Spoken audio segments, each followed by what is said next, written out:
Meu pai chamava-se Lafayette Dutra Ateniense. E sua mãe? Minha mãe, Maria Conceição Araújo Ateniense. O Lafayette foi promotor em Santos Dumont, em Bocaiúva, foi advogado durante muito tempo da Estrada de Ferro Leopoldina Railway e mais tarde se tornou juiz. O meu curso primário foi realizado parte em Rio Novo, mas a minha permanência maior neste curso foi em Ipiranga, uma cidade aqui próxima de Mariana, de Lafayette, uma cidade histórica. E depois de fazer o curso primário, eu ingressei no Instituto Gramber em Juiz de Fora, que é também um estabelecimento muito tradicional daquela cidade. Estudei em Juiz de Fora e terminei o ginásio em Rio Novo. Mais tarde vim para Belo Horizonte. Aí aconteceu um fato até certo ponto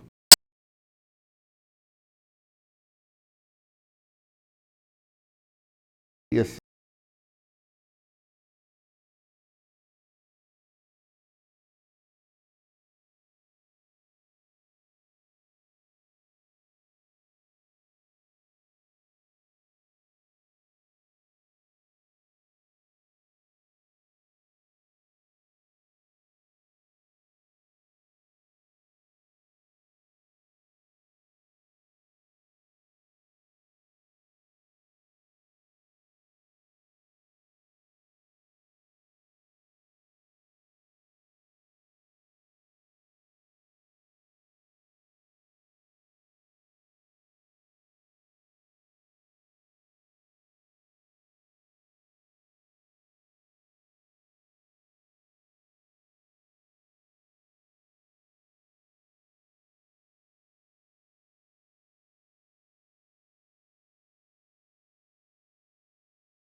uma viagem pelo norte do Brasil durante uma semana.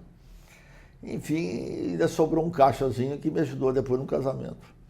Então, eu já ganhei na loteria uma vez e uma cigana me disse que eu vou ganhar a segunda, desde que eu compre o bilhete em outra cidade, não em Belo Horizonte. Eu estou esperando por isso. Como eu ia a Brasília cuidar de assuntos da Caixa, eu me encontrava sempre com o Zé Guilherme, que já era um advogado famoso lá em Brasília. E eu ficava assim encantado de vê-lo fazendo defesa no Supremo Tribunal Federal, fazendo no antigo Tribunal Federal de Recursos. Embora a minha atividade fosse a mais variada, eu notei que a minha vocação mesmo era atuar perante os tribunais. E aí tal aconteceu. Eu fui deixando a advocacia, como diz, de porta de cadeia, de trabalhista e tudo mais, e fui me fixando nos tribunais. E essa é a advocacia que eu exerço até hoje, representando questões que já foram julgadas no fórum, que vão em grau de recurso para a segunda instância. Eu atuo no Supremo, atuo em todos os tribunais do país. Mas eu fiz isso, mas eu só passei a exercer essa advocacia quando eu cheguei à conclusão que eu já tinha cabedal bastante conhecimento para fazer isso, ao contrário de muitos advogados hoje que mal saem da faculdade, não têm preparo nenhum e no dia seguinte já querem fazer defesa no tribunal. O resultado não pode ser dos melhores, né? Na realidade, a sustentação oral não é o suficiente, mas é uma demonstração de que o advogado, na última hora, pelo menos na derradeira oportunidade que tem do processo, ele continua interessado. E muitas questões que às vezes não foram bem tratadas pelo juiz ou pela procuradoria no curso do processo, se o advogado sabe colocar bem a questão, isso pode sensibilizar no julgamento. Por que pode sensibilizar? Porque as decisões nos tribunais, em 80% dos casos, não vêm dos próprios julgadores. São seus assessores que fazem aquelas decisões e eles vão ali e apenas sustentam.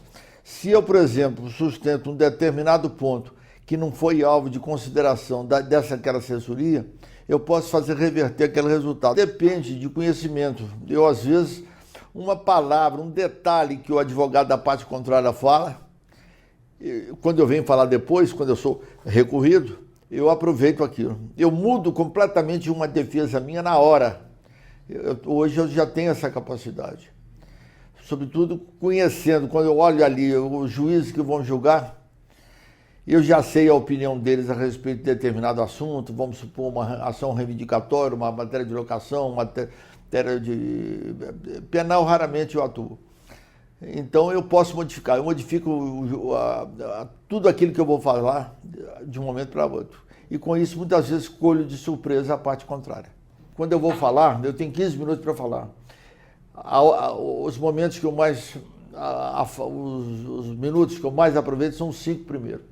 Se nos 5 primeiros eu consigo chamar a atenção do tribunal, depois torna-se mais fácil. Eu não deixo para fazer sucesso no final, não. O meu sucesso tem que ser no início. Às vezes, quando eu chego a notar que os embargadores não estão muito atentos, eu chego, inclusive, a dar um tapa na mesa, assim, para que não é para chamar a atenção deles. Todo dia eu leio, todo dia eu estudo. Para mim não há processo fácil nem processo difícil, todos são iguais. Quando uma pessoa atravessa a porta do meu escritório e vem me procurar, é porque está precisando de mim para alguma coisa. Então, tanto pode ser um banqueiro, pode ser um grande industrial, como pode ser um pobre coitado, um pé rapado aí, que não tem nem com o que pagar. O que não significa que eu vou advogar sempre de graça. Não, eu gosto de valorizar o meu serviço. Mas se alguém chega perto de mim, encontra uma determinada história, eu sinto que aquela pessoa está precisando, bate na minha porta como se estivesse batendo a porta de uma igreja, certo? Aí pouco me interessa o pagamento, não. Eu tenho que defender. Agora, eu vou dizer o seguinte, eu me sinto muito forte, a hora que eu me sinto muito forte e mais realizado é quando eu advogo contra grandes poderes, quando eu advogo contra o Estado, contra o poder público. Então, nessa hora, eu cresço, eu viro um outro.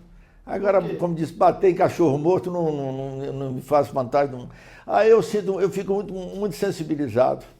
Não é? Eu já tive casos aqui impressionantes, eu não vou dizer os casos, mas já me ofereceu circunstâncias. Uma vez chegou uma menina aqui que ia ser adotada por um casal italiano na véspera da Copa do Mundo, na Itália.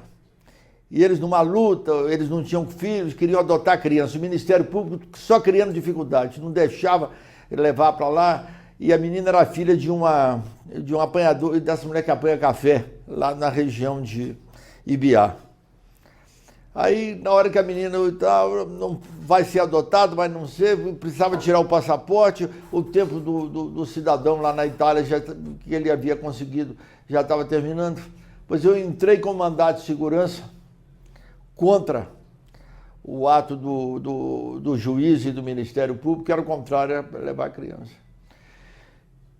Quando foi mais ou menos às 2 horas da tarde, eu obtive a liminar, obtive o passaporte, coloquei essa criança no avião junto com os pais adotivos, eles foram para a Itália. Sabe o que aconteceu?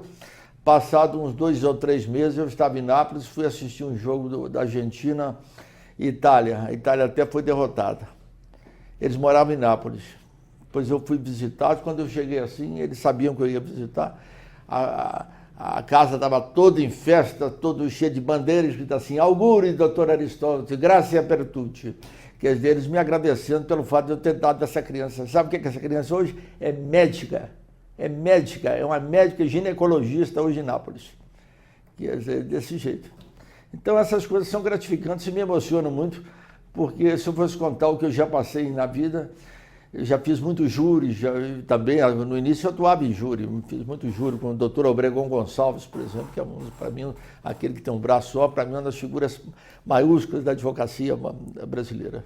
Hoje a advocacia mais rendosa, mais satisfatória é a advocacia tributária e a advocacia de direito ambiental. Eu, se fosse começar hoje, e todas as vezes que eu faço conferências, palestras para esse Brasil afora, eles me perguntam, professor, qual que o senhor acha que seria a melhor advocacia hoje? Eu acho que é ambiental, sabe por quê? Na ambiental você não tem ninguém chorando, não tem ninguém sofrendo. Quase sempre você advoga para as boas empresas que têm dinheiro, que pagam antes porque precisa. E uma coisa muito importante do advogado é saber a hora de cobrar também. Há certas circunstâncias, se você não cobra antes, na advocacia criminal, por exemplo, quando se trata de gente de recursos, se você não recebe antes, enquanto a família está chorando, o cidadão está preso, não recebe nunca mais. Eu já recebi assim calotes homéricos. Eu sempre tive muita vocação para atividade corporativa, sindicato, associação. Eu fui um dos fundadores da Associação dos Radialistas aqui de Minas Gerais. Até hoje sou filiado ao Sindicato de Jornalistas. Aí eu sabia que havia uma entidade que reunia os advogados e cuja direção, cuja administração vinha se perpetuando no poder aí. Então eu fui me aproximando a esse respeito, ia lá, assistia às reuniões e tal. Até quando chegou na época da eleição, eu queria ser candidato. Mas para ser candidato, era preciso ter 5 anos de formado. Eu não tinha 5 anos, eu tinha 2 anos de estagiário e 3 de advogado. Aí eu fiz um mandado de segurança para ser candidato. O juiz me negou o mandado de segurança e depois eu ganhei no tribunal. E assim eu entrei nessa chapa. Na primeira vez, eu tinha um relacionamento muito bom no interior, em razão da Caixa Econômica. Quase todo advogado do interior era indicado por mim, pela minha vivência que eu tinha na Caixa. E assim foi. E fui entrando na Caixa, eu entrei como conselheiro, depois fui tesoureiro, fui vice-presidente. E acabei sendo presidente da Ordem aqui em Minas Gerais durante 2 mandatos. Fui eleito e fui reeleito. Na época mais difícil do mundo, porque era na época da Revolução. Todo dia tinha ameaça de prisão, que ia bombardear minha casa, que ia sequestrar meu filho. Eu tinha um filho só nessa época. Eu lidava com isso assim com uma certa cautela. Eu nunca fui homem de esquerda nem nada não, mas sempre convivia muito bem com o pessoal da esquerda e da direita. Quando havia qualquer problema lá, quando eu fui presidente da Ordem, por exemplo, todas as vezes que tinha uma confusão qualquer lá no Sindicato de Jornalistas, que eles jogavam bomba lá, a primeira porta que eles batiam era minha. E também quando eles queriam me ameaçar na Ordem, eu tinha o apoio total da imprensa, por parte do Geraldo Elísio, de todos esses grandes jornalistas que tinha aí na época, eu convivia com todos eles. Inclusive tinha muitos juristas que eram a favor da Revolução, que eram a favor do regime militar. Porque o problema, a agitação, a reforma agrária, tudo isso trouxe um tumulto muito grande na vida do país, não é? Então, não era fácil conciliar essa situação, não. Porque eu, por exemplo, eu não aplaudi o governo de João Goulart. O movimento sindical, o movimento reivindicatório que havia naquela época não era aquilo que eu queria. Mas, por outro lado, também eu não estava disposto a ficar sustentando certas posições reacionárias que tinha na época, a começar da própria igreja, que muitas vezes aplaudia certas medidas, certas providências. Eu lembro que naquela época, aqui em Belo Horizonte, aparecia um tal de Padre Peyton, um americano, que era, por assim dizer, o porta-voz do regime militar nessa época. Então, aquelas mulheres faziam aquelas passeatas, elas de um lado e do outro lado do Brizola, o outro lado de Pernambuco, fazendo a maior ruaça que tinha aqui. Então não era fácil para mim me equilibrar. Mas quantas vezes eu tirei gente da cadeia aqui em Belo Horizonte? Quantas? Na greve das professores, por exemplo, na greve da construção civil, eu tive uma atuação muito grande, mas era assim, o Francelino era o governador, eu tinha o telefone particular dele, ele falava assim, Aristóteles, quando você quiser que solte, você me telefona. Aí ele ligava para o delegado soltava, mas não podia soltar pela porta da frente não, senão os jornalistas achavam ruim. Aqui na Bernardo Monteiro tinha uma porta de saída, eles eram presos pela frente e saíam pela porta de trás. E muitos ficavam com raiva de mim, porque eu estava soltando, eles queriam parecer como mártires, sacrificados pelo regime autoritário e tal. Eu falei assim, eu estou tirando você da cadeia, não é por você, não, se por mim você ficava aí o resto da vida. Agora é porque a sua noiva me telefonou, a sua mãe me telefonou, e como eu sou o presidente da Ordem dos Advogados, eu teria mais força de que qualquer advogado para te tirar da cadeia. Agora, se você quiser voltar para lá, volta. Agora não me chama de novo para tirar, que eu não tiro da segunda mão. O fato mais importante para mim foi quando houve a morte da funcionária da Ordem, a senhora Lida Monteiro da Silva, no Rio de Janeiro, que ela foi abrir uma carta que era destinada ao presidente, e quem estava na vice-presidente é o então, o nosso coestaduano, o Sepúlveda Pertence. Ela pegou um estilete de prata, quando foi abrir a porta, ali dentro tinha uma bomba, um fio, aquele estourou, e ela morreu na hora. Então, nessa época, quando houve esse fato, eu estava fazendo uma saudação numa posse aí no tribunal, chegou um sujeito perto de mim e falou assim, desce daí, acaba com esse discurso logo, que houve um atentado no Rio de Janeiro. Eu então acabei o discurso da saudação e voltei para a Ordem. Quando cheguei na Ordem, aquele mundo de confusão, jornalista de Minas Gerais, daqui, todo mundo querendo saber, o Leonel da Mata, que era da Globo, grande amigo meu, o Geraldo Elísio, do estado de Minas, todo mundo atrás de mim, e querendo saber qual a posição que eu ia tomar. Aí eu fiquei numa situação, eu tinha que dar solidariedade. Isso aconteceu no Rio de Janeiro, lá na Avenida Marechal Câmara 210, que era a sede da Ordem. Aí, como eu já era muito visado, eu tinha que viajar para o Rio. Uma pessoa falou comigo assim, viaja com o nome trocado. Eu falei, não vou viajar com o nome trocado coisa alguma. Eu vou ser do jeito que fui. E fui para o Rio de Janeiro em companhia do Milton Fernandes, que era do Diário de Minas, e depois foi conselheiro, depois foi desembargador. Eu, mas o Milton Fernandes. Quando nós chegamos lá, estava aquela praça de guerra, o Ibrahim Abiá, que eu era ministro da Justiça na época, prometeu que dentro de 2 dias ia resolver a situação. O enterro que estava marcado para as 11 horas só foi às 5 da tarde, e eles foram levando o caixão a pé, saindo ali do aeroporto de Santos Dumont até o cemitério São João Batista. Mas no meio do caminho, a confusão era tanta que teve que colocar em cima de um carro do Corpo de Bombeiro e levar o corpo dessa senhora para lá. E eu fiquei lá assistindo aquela confusão toda. Isso foi mais ou menos no dia 27 de agosto. A OAB reagiu, ela queria descobrir os responsáveis pela punição, já fizeram inúmeros inquéritos, até hoje não se soube qual foi. Aí quando foi no dia 8 de setembro, passado mais ou menos uns 10 dias, mais ou menos, eu estava no Tribunal de Justiça fazendo uma defesa, e veio uma notícia para mim, corre lá para a Ordem que o seu carro está pegando fogo. Aí eu disse assim, quando cheguei assim na Ordem, os funcionários não tinham um sequer dentro da Ordem, ali onde é hoje. O prédio tinha sido inaugurado há pouco tempo. Todo mundo na rua e o carro fogo, aquela fumaça, fogo, aquela coisa e tal. Eu, então, quando cheguei, completamente atordoado com aquela situação, e fui ver o carro, eles colocaram fogo no carro. Agora, acontece que eles erraram o carro. Eles eram para colocar no meu carro, no carro que se viu o presidente. E erraram, em vez de colocar no meu, colocaram no carro da Caixa de Assistência.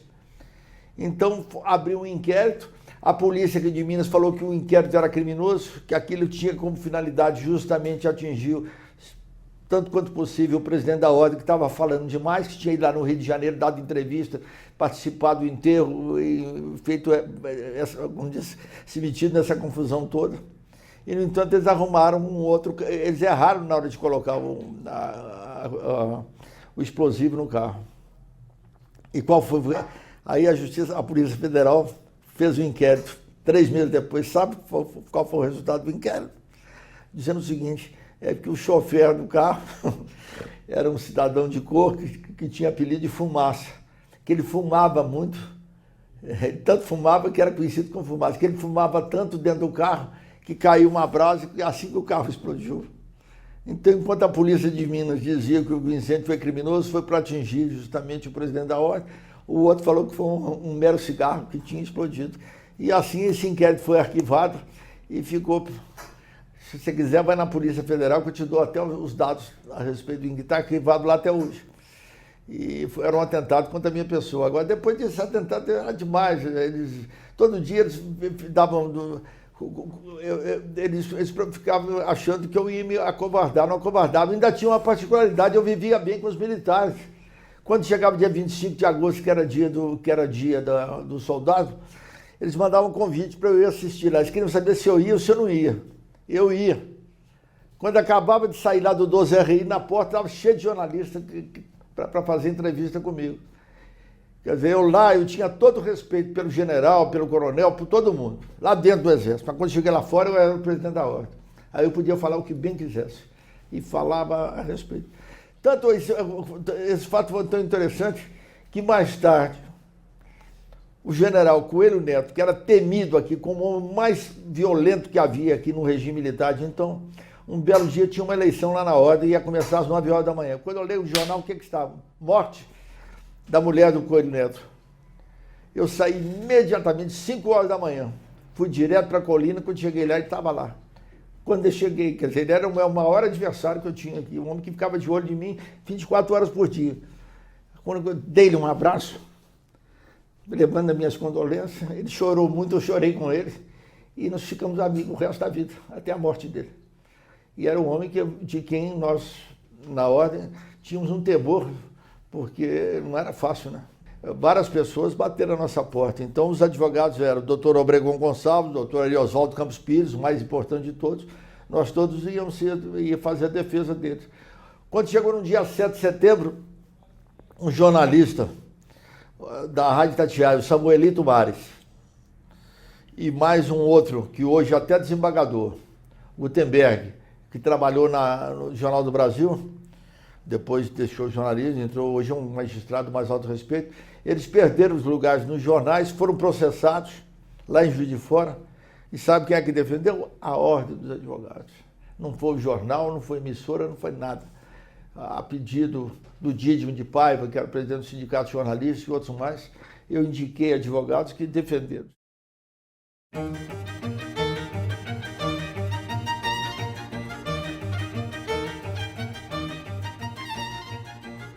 Esse movimento foi encarnado, sobretudo, por esse homem cujos retratos está ali, que chama Sobral Pinto. Nós continuávamos sempre promovendo, trazendo aqui pessoas importantes. Chegava na Semana do Advogado, que era no dia 7 de agosto. 11 de agosto é o dia do advogado. Então começava uma semana de 4 a 11 de agosto. Nós trouxemos o Sobral Pinto inúmeras vezes, o Bernardo Cabral, que foi presidente do Instituto dos Advogados, da Ordem dos Advogados, todas as pessoas que tinham posição. Agora, eu não era faccioso, não. Eu fazia o seguinte, eu trazia um a favor da Revolução e outro contra, para não falar que a Ordem estava a serviço da contra-revolução, entendeu? Então, nós trazíamos, eu trouxe o Buzaide, por exemplo, que era ministro da Justiça e era um dos artífices da Revolução, né? E trazia o Sobral Pinto, o Castelo Branco, do Jornal do Brasil, aquele jornalista, inúmeras pessoas. Então havia aquele confronto. E no dia, na medida que esses convites eram feitos, eu nunca cheguei, procurava um, fala mal do governo, ou fala bem do governo, deixava que eles falassem da forma que queria. O próprio coronel Jabas Passarinho, que foi um terror dos estudantes aí, ministro da Educação, todo aluno que estava metido em confusão perdia o lugar na faculdade, não podia estudar mais. Eu mesmo tive melhor relacionamento com o Passarinho, ele sempre me tratou com o máximo respeito. Então, isso foi criando naturalmente foi sedimentando uma confiança recíproca. Eu sabia em quem eu podia confiar e sabia em quem não podia confiar. Porque às vezes eu tive a oportunidade de conviver com militares que tinham muito mais espírito democrático e liberais do que com civis. Alguns civis, inclusive da nossa própria profissão, da nossa própria atividade da advocacia, muitos deles eles estavam tão arraigados ao regime militar que eram mais rigorosos que os próprios militares. Sobretudo no que diz respeito era o chamado dedo duro. Era o sujeito que indicava, que forjava processo, que denunciava, que mandava carta anônima. Isso era muito comum, mandar carta anônima. Eu nunca chamei de Constituição aquelas que foram editadas em 67, 69, que tudo era carta outorgada para mim. Porque eram cartas, eram Constituições que foram aprovadas pelo Congresso à custa de baioneta, de sacrifício. A Constituição o que é? Ela deve representar a vontade do povo, na medida que ela não representa, e que aqueles que aprovaram isso, aprovaram essas Constituições, fossem senadores ou deputados, ou faziam por temor, temendo uma represália, ou então para ficar bem no governo. Certas leis, eu não vou dizer que elas eram inconstitucionais, mas eram frutos justamente do poder e não da inteligência, né? E você tinha que trabalhar com aquilo, né? De maneira que era até certo ponto contraditório, né? Eu procurava me valer de outros princípios do direito, não das leis. Que o direito tem muitos princípios, o princípio da coisa julgada, o princípio da inocência. Então, muitas vezes eu apelava para os princípios que me causava certa repugnância ter que invocar uma lei cujos editores eu sabia que estavam todos comprometidos com o regime político. Então, não era fácil, não. Mas eu conseguia. Alguns juízes, alguns desembargadores, alguns ministros que tinham sensibilidade, eles deixavam a lei do lado e justamente iam pela minha argumentação. Basta dizer o seguinte, houve uma época, para você ter uma ideia, que existiu no Brasil, sobretudo na área de direito internacional, uma figura pitoresca, uma figura estranha, uma verdadeira excrescência do direito, que chamava decreto secreto. Fazia um decreto, o decreto era secreto, o decreto não era publicado, não. O decreto só valia para determinadas situações. Como você sabe que a primeira condição de uma lei valer é a publicidade. Aqueles que estavam no poder, sobretudo aqueles que detinham a direção do regime, achavam que nós não íamos nunca ter eleição para presidente da República mais. Então nós fomos para a Avenida Afonso Pena, né? Desfilamos, saímos daqui, eu com minha mulher, com meus filhos pequenos, estou disposto a fazer isso de novo, hein?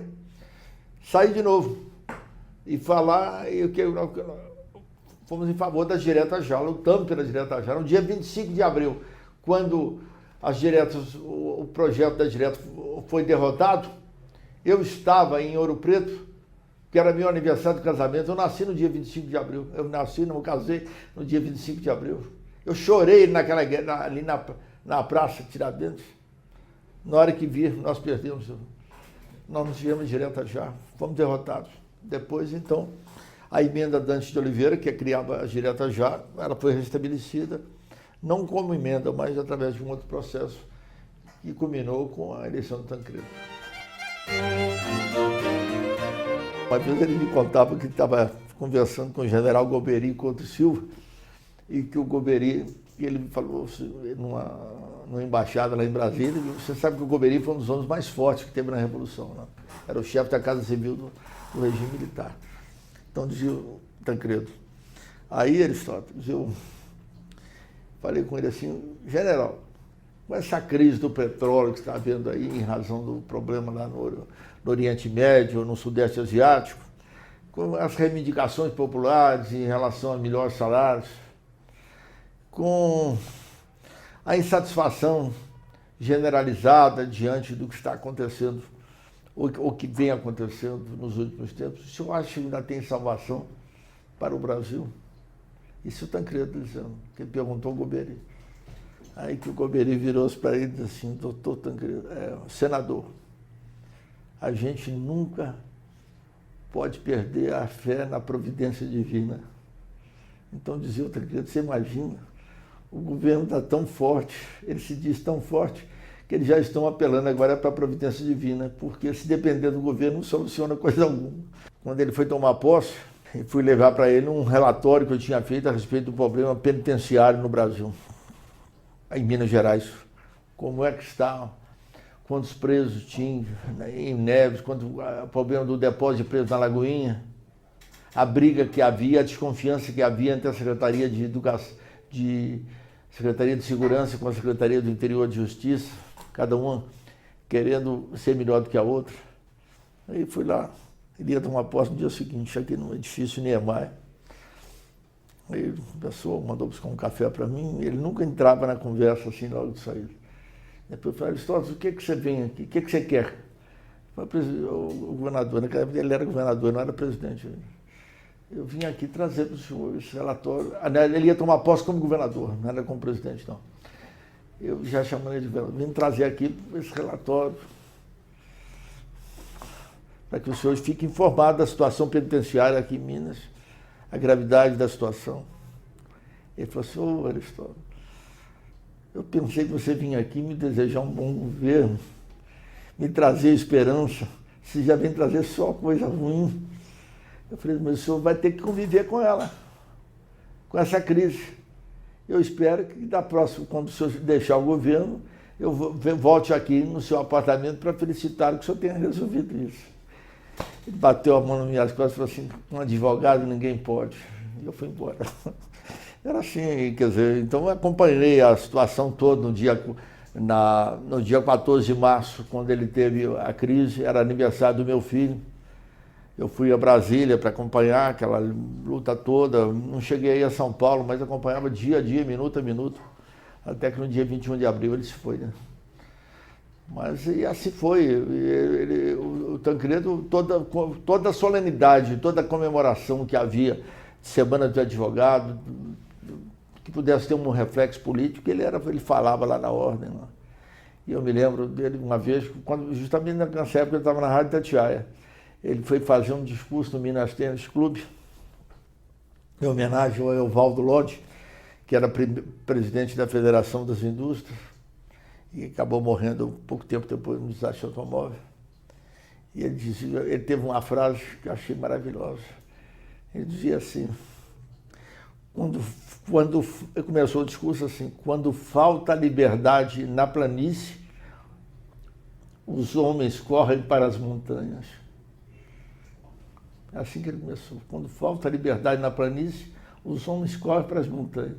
Aí começou a falar sobre a história de Minas Gerais, com Felipe dos Santos, com Tiradentes, com essas figuras mortas, então, incluindo o grande amigo dele, que foi o Sobral Pinto, que era mineiro, nascido lá em Babacena, filho de um agente da estação de lá. De maneira que o Tancredo foi realmente... Eu tenho muita saudade dele, e a convivência que tive com ele foi a mais salutar possível. Uma vez, quando ele completou 50 anos de formado, tem até a fotografia aí, posso te mostrar. Eu pus no jornal, dei uma entrevista dizendo que a ordem ia prestar uma homenagem àqueles que tinham completado 50 anos de formado. E que entre eles estava o Tancredo Neves, o bacharel Tancredo Neves, o advogado Tancredo Neves. Passado um dia ele me telefona, Aristóteles, como é que você faz isso comigo? Eu falei, o que foi? Você colocou que eu já tenho 50 anos de formado. Quem é que vai votar em mim? Quem é que vai votar em gente velha? O Eliseu Rezende é candidato, é muito mais novo do que eu. Você, em vez de me ajudar, só fica me atrapalhando. Nós sempre sonhávamos com a Constituição. O problema é o seguinte, é que não houve propriamente um poder constituinte. Não se criou um órgão para fazer a Constituição. Aproveitou-se aqueles que tinham sido eleitos, não é? E eles eles que fizeram a Constituição. Até hoje se discute isso, se valia a pena, se essa Constituição era legítima, pelo fato dela não havia a figura do legislador constituinte. Eu não sou contra a Constituição, acho que ela teve passos, realmente trouxe uma contribuição muito grande para o Brasil. E o relator da Constituição, que foi o Bernardo Cabral, é um grande amigo meu até hoje, com quem eu convivo muito bem.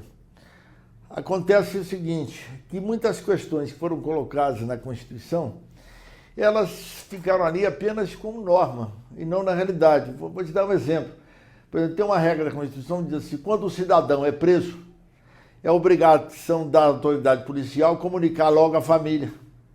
Ninguém pode ser preso sem ordem da autoridade competente, ou seja, em flagrante ou com mandato judicial. Nós sabemos que isso não funciona. Então, aquele princípio, a norma principal, que diz assim, todo poder emana do povo e seu nome será exercido, isso é uma ficção, que nós sabemos que o povo não tem esse poder. Quem tem o poder é o deputado, o senador, a presidente da República ou o presidente da República. Às vezes eu encontro com um juiz, com um desembargador, professor, o senhor lembra aquela época que o senhor falava determinada coisa? Eu nunca esqueci. Então, eu me lembro de uma frase que eu usava muito, dizia assim, um advogado criminalista tem que pisar na lama sem sujar os pés. Essa frase não é minha, era o Ari Oswaldo que falava isso. O que quer dizer isso? Você pode advogar um crime, você não pode ser sócio do criminoso. Você não pode obter os benefícios. Se ele roubou lá um determinado valor e tal, você não pode ser sócio naquele valor. Quando eu fui contratado para sob o Estatuto da Ordem e Ética. Mas eu achava isso horrível, muito pedante. Então, eu sabia que na França e na Itália existe uma figura chamada direito organizacional. O que é o direito organizacional? É como é que você se organiza para o direito. Como é que você mantém um escritório. Como é que é o tratamento que você deve dar à parte. Qual é a sua posição em relação ao juiz. Como é que se faz um recurso, como é que se faz uma defesa oral. Tudo isso. Então isso para mim era muito mais fácil. Eu transmitia a minha experiência profissional do que ficar me apegando a texto de lei. Eu pegava o Estatuto da Ordem e dava aquela interpretação que tinha. Como é, por exemplo, a parte do Estatuto que diz que o juiz tem que ouvir o advogado, não precisa marcar audiência para falar com o juiz. Embora aqui a maioria no fórum, principalmente, quanto mais baixa a categoria, mais em si mesmado é. É muito mais fácil, às vezes, falar com o ministro do Supremo em Brasília do que falar com o juiz aqui no fórum. Eu ajudei a derrubar o Collor, eu fiz parte daquela passeata. Na hora que cheguei lá, ainda aconteceu um fato muito pitoresco, que na hora que eu fui subir aquela rampa do palácio, o meu sapato caiu lá embaixo e eu fiquei com o pé só. O presidente da Ordem era o Marcelo Lavené. E o Marcelo Lavené era lá de Alagoas, então já conhecia o Collor bem. Então muita gente achava estranho como é que um alagoano ia tirar o outro poder, né? Mas não foi isso. Quem nos ajudou muito, que foi o grande nome, que foi inclusive o representante da Ordem, foi o ministro Evandro Lins Silva. Evandro Lins, que tinha sido cassado pela Revolução e que era conselheiro da Ordem, representante do estado do Piauí. Participei daquilo diretamente. Na hora que nós fomos passar, aí tem um fato até pitoresco. Você vai ver o Marcelo Lavené com um papel na mão, segurando ali, que era justamente o pedido da cassação do Collor. Mas não era não, aquele papel estava em branco. Que nós já tínhamos protocolado cedo, nós estávamos com medo da polícia nos tomar aquele papel não tinha nada escrito. A OAB, pela Constituição, ela tinha poder, ela estava legitimada a pedir a cassação. Então nós nos aliamos aos jornalistas, através da ABI, que era o Barbosa Lima Sobrinho, e fizemos justamente o movimento, não é? Depois veio o Itamar que era o vice-presidente, que já não estava indo bem com ele. Com o Itamar nós tivemos uma convivência muito boa. Eu era muito... Eles falavam lá que eu era da República do Pão de Queijo, né? Todo mundo me gozava lá na ordem, porque eu era mineiro, né? Então esse aí era amigo do Itamar. Então, eu tinha um relacionamento... Eu tive muito mais relacionamento com o Tancredo e tal do que com o Itamar. Itamar foi pouco. A morosidade da justiça depende muito de critérios também. Vou lhe dar um exemplo. O Supremo Tribunal Federal tem 11 ministros. Da época do governo Geisel, eles nomearam mais 5. Passou a ter 16. Qual seria a consequência inevitável? O serviço, o retardamento trabalhando no julgamento deveria diminuir. Porque, com mais juízes, havia naturalmente, cada um ia receber menos processos e, consequentemente, iam julgar mais rápido. Não aconteceu isso, não. Aqueles que atrasavam, que eram lerdos na prestação jurisdicional, continuaram sendo, mesmo com 16. Quem recebia 100 processos passou a receber 20. Era natural que desses 20 ele decidisse mais rápido, não decidia. Certo? Então, o problema da morosidade da justiça é, em grande parte, de métodos dos julgadores. Eu me refiro não é só ministro, juiz, desembargador e tudo mais. Não é? Hoje, eu conheci desembargador aqui em Belo Horizonte, que nem morava em Belo Horizonte se o serviço estava em dia. Morava em Juiz de Fora, desembargador Ribeiro do Vale. Ele era professor na faculdade, vinha de ônibus, que não tinha carro, vinha de ônibus, na aviação lá de Juiz de Fora, chegava aqui segunda-feira, ia para o Hotel Metrópole, ficava hospedado, começava a ver o processo. Quando chegava, ao meio-dia, a 1h ele tinha julgamento no tribunal. Ele julgava no tribunal até as 4h da tarde. Terminava, voltava para o Hotel Metrópole, começava a julgar. Na terça-feira, aliás, isso era na terça, não era na segunda, na terça. Na quarta ele tinha tribunal pleno. Terminava o tribunal pleno com todos os desembargadores, ele pegava o ônibus e voltava. O serviço dele estava rigorosamente em dia, ele não tinha assessor, não tinha coisa alguma. Disse, mas hoje o número de processos é maior. Tá certo, o número de processos é maior. Mas hoje a maneira de oferecer a prestação jurisdicional é muito mais fácil do que antes. Um dia eu perguntei a ele, falei assim, desembargador, como é que o senhor pode estar com o serviço totalmente em dia, morando em Juiz de Fora, vindo de um ônibus da UTI, né? E o seu serviço está... O dia que distribui um processo para o senhor, nós sabemos que o dia que vai julgar. Ele virou para mim, descer na Rua dos Carijosos, ali perto da ordem. A ordem era ali na Rua dos Carijosos. Me pôs a mão assim no meu ombro e falou assim, Aristóteles, eu faço a faca sem bordar o cabo. Quer dizer, ele fazia o essencial. Ele não tinha... Ele, embora fosse um homem culto, formado em São Paulo, ele não tinha preocupação com a erudição de escrever em latim, em francês, nada. Ele escrevia um arroz com feijão. Mas era bem feito. Assim é que é. Então, a nossa justiça hoje, ela não funciona em grande parte porque nem todos os juízes têm o mesmo método de ação. Alguns se preocupam, chegam até a tirar férias para colocar o serviço em dia. Eu nunca vi contar que o poder público tivesse as vantagens que tem aqui no Brasil, prazo em dobro para contestar, um prazo especial para contestar, para recorrer, essas vantagens todas, né? Não paga custas no processo. Tem uma série de regalias. Sempre se falou em reforma judiciária. O Brasil tem uma preocupação muito grande em reformar a lei. Aquela história, reforma a lei, mas não reforma os homens. Então, qualquer reforma que se fizer no judiciário, no sentido de que esse poder possa produzir melhores resultados, ela tem que ser inevitavelmente acompanhada de outra reforma, que é a reforma da maneira de ser dos juízes e, sobretudo, no tratamento que dão as partes. O juiz é um funcionário público, é um funcionário do Estado. O Estado não pode realizar a sua função senão através de um órgão próprio, que é o judiciário. A lei não pode ser aplicada nem pelo presidente da República, nem pelo presidente da Assembleia. Para isso existe o judiciário. Então, o judiciário ele tem que pensar que ele é um servidor do povo e não um tutor do povo. Ele pode exercer uma função tutelar no sentido de defender os direitos daqueles que batem às suas portas. Agora, ele não pode impedir que o povo se manifeste em relação àquilo que diz. O promotor corresponde à lei, o juiz corresponde ao direito e o advogado corresponde ao povo. Eu sou a voz daqueles que não têm voz. Quem não tem voz, quem não pode falar, procura um advogado. Ele fala pela minha boca e escreve pela minha mão, porque eu tenho imunidade bastante que me dá direito de dizer lá, naturalmente, com respeito, né? Eu não vou extravasar os limites da boa educação quando eu falo. Agora, a mim, nenhum juiz me intimida. Como nem meu pai, que era juiz e era meu pai, me intimidava. Eu nunca tive medo de ninguém. O meu prezado amigo ministro Carlos Mário Veloso, ele achava que aqui no Brasil nós temos a mania de recorrer demais. Que nós nunca nos contentamos com a sentença do juiz de primeiro grau. Então estamos sempre querendo recorrer. Há um princípio que eu sempre sustento e vou repetir aqui agora.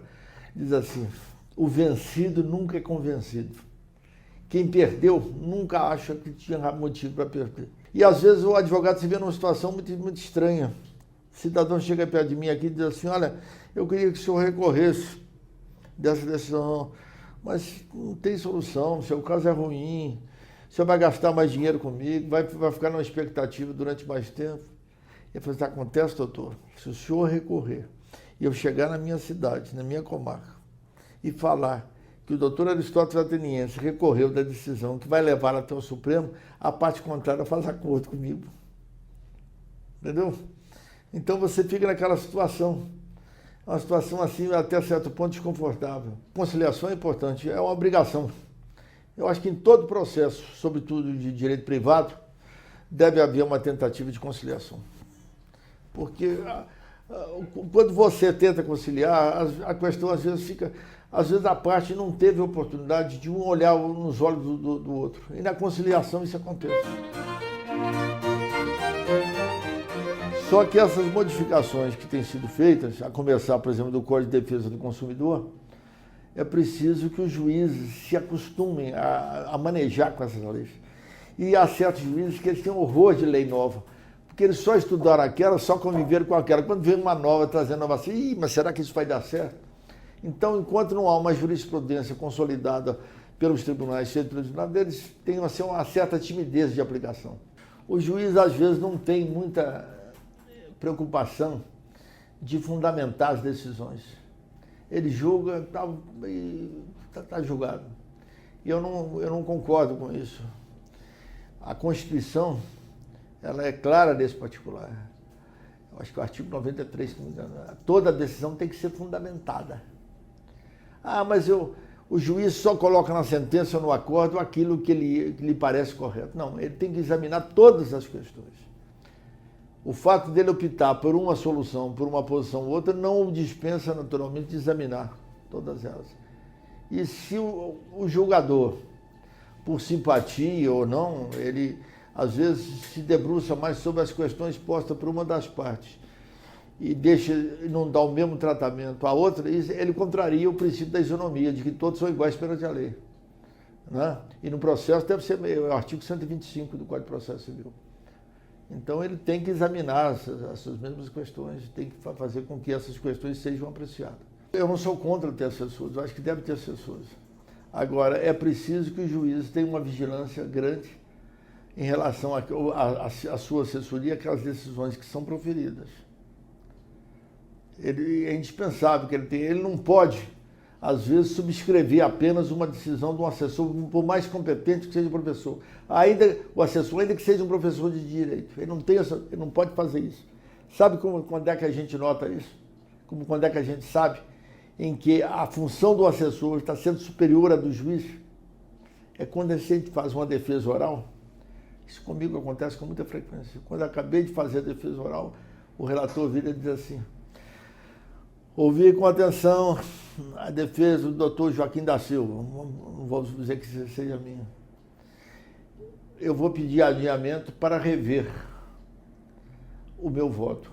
O que acontece? É porque o advogado, naturalmente, focalizou algum ponto, algum aspecto, ou que não foi considerado pelo assessor, ou então que dissente, que diverge da própria opinião do juiz. Aquilo que o juiz está fazendo não é, aquilo que está na decisão não é aquilo que o juiz pensava. Ele foi alertado pelo advogado, e aí que vem a vantagem e a importância da sustentação oral. Ele então vai rever aquilo. Eu já tive caso aqui em Belo Horizonte de um juiz deu um voto de 53 folhas, e sendo que duas folhas eram em alemão. Na hora que ele chegou no alemão, ele saltou, porque ele não sabia falar alemão. Prova que não foi ele que fez. Certo? Esse voto deve ter vindo de fora. Certo? Então é um negócio sério, né? Eu ainda sou daquela época que o juiz lia o voto, a gente sabia por que ele estava votando, e às vezes o pior é quando você leva o cliente lá para assistir o julgamento. Eu não levo o cliente meu para assistir, mas às vezes você vem lá de Pirapora, quer assistir o julgamento. Doutor, eu queria ver o julgamento. Vai lá, a porta do tribunal está aberta, vamos lá. Entra no carro comigo, vamos lá, senta lá. A linguagem do juiz era tão empolada que você não sabia se tinha ganho ou perdido. Doutor, eu ganhei ou perdi? Porque era tão confusa. E esse é um dos males que tem na justiça. A justiça tem que falar uma linguagem clara e não uma linguagem rebuscada. O juiz é o único que tem direito de errar, sabe por quê? Porque quando ele erra, a gente faz um recurso chamado embargo declaratório, ele tem que declarar, ele pode modificar. Nós, advogados, não temos direito a errar. Fez, está feito. Então, essa é a situação muito difícil, né? Agora, eu, quando vou defender, eu tenho que ser parcial. Eu tenho que defender o meu cliente. Então, eu sempre briguei com alunos meus, mas o juiz, o advogado tem que ser imparcial. Eu, imparcial?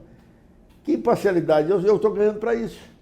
Desde que eu faça dentro dos limites da lei, dentro da prova dos autos e tal, eu tenho que ser parcial. E eu falo lá com ele, vossas excelências é que vão julgar, que tem que ser imparcial. Eu sou parcial, eu conto a minha história, como a parte contrária conta dela também. Agora, vossa excelência é que vão decidir. Você não pode ir para o tribunal querendo ensinar para o juiz, vossa excelência e tal. Ou então, eu faço a defesa, eu não me refiro nunca ao juiz. Eu me refiro só à decisão. Mas o juiz, o doutor fulano de tal, escreveu, isso não me interessa. Eu estou aqui para examinar a decisão, a sentença. A sentença errou nisso, eu não vou falar que o juiz errou nisso, porque eles são juízes, todos são da mesma casta, do mesmo grupo. Há um corporativismo congênito. O juiz nunca às vezes, não gosta de errar. O juiz sempre acha que ele está com a razão. O juiz nunca acha que errou. O máximo que ele acha é que equivocou, enganou. E quando enganou foi por culpa do advogado.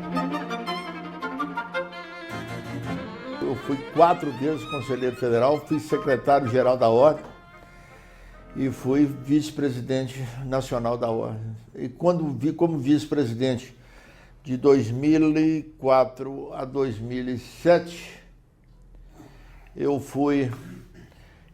2004 a 2007, eu exerci pelo menos uns 8 meses o cargo de presidente nacional. Fui representante do Brasil em vários episódios internacionais. Por exemplo, fui para Moçambique, como olheiro do Ministério de Relações Exteriores na eleição de Moçambique. Depois fui mandado para Guiné-Bissau. Eu já podia ser até ministro, se quisesse. Quando eu era presidente da Ordem, foi me oferecido várias vezes para ser desembargador. Mas como eu era filho de juiz, já conhecia aquela atividade de juiz. E meu pai foi juiz, promotor e advogado. Eu perguntava a ele assim, meu pai, o que é mais difícil? Ele falou assim, mais difícil é ser advogado. Esse negócio de ser juiz não é tão difícil assim não. Tem o autor e tem o réu. Tem a inicial e tem a contestação. Tem a prova. Se você sabe examinar a prova e tem algum conhecimento, um razoável conhecimento de direito, você pode ser um bom juiz. Não precisa mais do que isso. O promotor de justiça, qual é a função dele? O Ministério Público, defesa da lei, quem é que está fraudando, oferecer a denúncia, isso é que é a função do Ministério. Advogado não. O advogado faz uma inicial, depois que ele faz a petição inicial, que ele colocou aquilo no papel, ele não pode modificar mais. Depois que ele contestou, ele não pode alterar mais. Se ele fez uma bobagem, o cliente é que vai sofrer. E não raramente hoje os clientes estão promovendo a ação contra os próprios advogados. Não raramente. Se o advogado comete um erro, perde um prazo, principalmente, as ações contra advogados estão se amildando. Aí. Então você me pergunta, por que você não quis ser juiz? Porque eu achava que não tinha vocação para ser juiz. Agora, é muito fácil viver bem nesse país, meu cara. É só você não querer se incompatibilizar. Se você não fala mal de alguém, se você não critica determinado ato, determinadas posições, você estará sempre bem. Eu nunca me preocupei em estar bem. Eu sempre procuro fazer com que a nova geração de advogados saiba que esse país será melhor do que é hoje e que não vai retroagir, não vai retroceder aquilo que era no passado, sempre que houver a consciência de que cada um de nós deve ser uma sentinela avançada da democracia. O que significa? Nós devemos fazer com que determinados princípios não se percam na bruma do tempo.